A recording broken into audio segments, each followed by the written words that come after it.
sa ating pong mga tampok na balita. Tutol po sa political dynasty si COMELEC Chairman George Garcia. At ayon kay Garcia, dahil daw po sa political dynasty, may mga napagkakaitan ng oportunidad na maglingkod sa bayan. Sinabi yan ni Garcia sa programang The Grill nitong weekend na dinaluhan po naman ng malalaking news organization sa bansa. Kabilang po News 5, Signal TV, Philippine Star, True FM at maging ng Business World. Against ako sa political dynasty. Ay, antay ako. Ang sa atin lang ay bakit ang barangay, bakit ang SK merong anti-political dynasty? Bakit ang Bangsamoro? Bangsamoro, anti-political dynasty, second degree sila. Di ba? So bakit hindi kakayanin sa national? Yan po ang tinig ni COMELEC Chairman George Garcia sa programang ito, gusto kong puntahan to kasi baka may libreng serbesa, The Grill. Pero parang Sabado, ang libre sa amin isaw at saka turon. Kasi nga grill Grill, kaya ganon.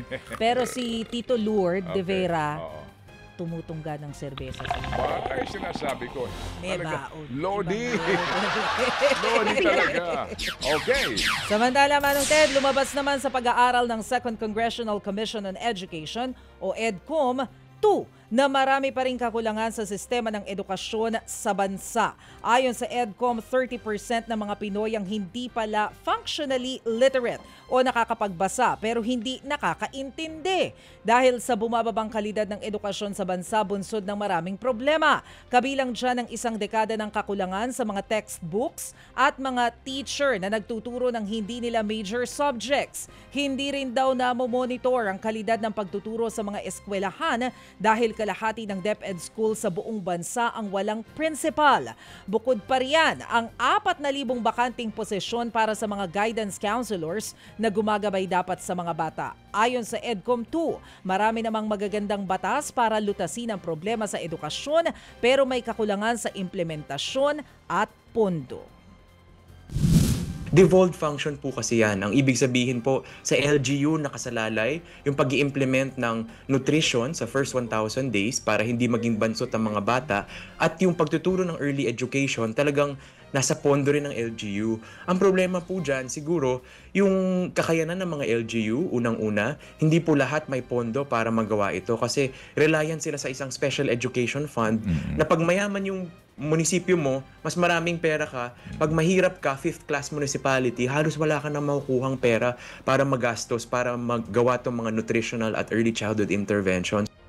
Yan ang tinig ni Dr. Carol Marquis, ang Executive Director ng EDCOM 2. Napakaganda po ng ating panayam na yan. You can watch it sa ating pong YouTube channel ng News 5 Everywhere.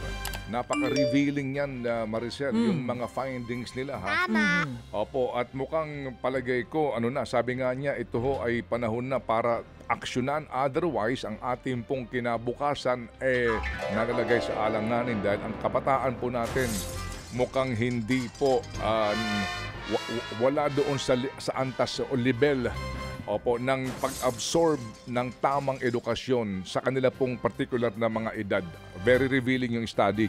Aminado nga rin po ang Second Congressional Commission on Education na palpaka ang implementasyon ng K-12 program.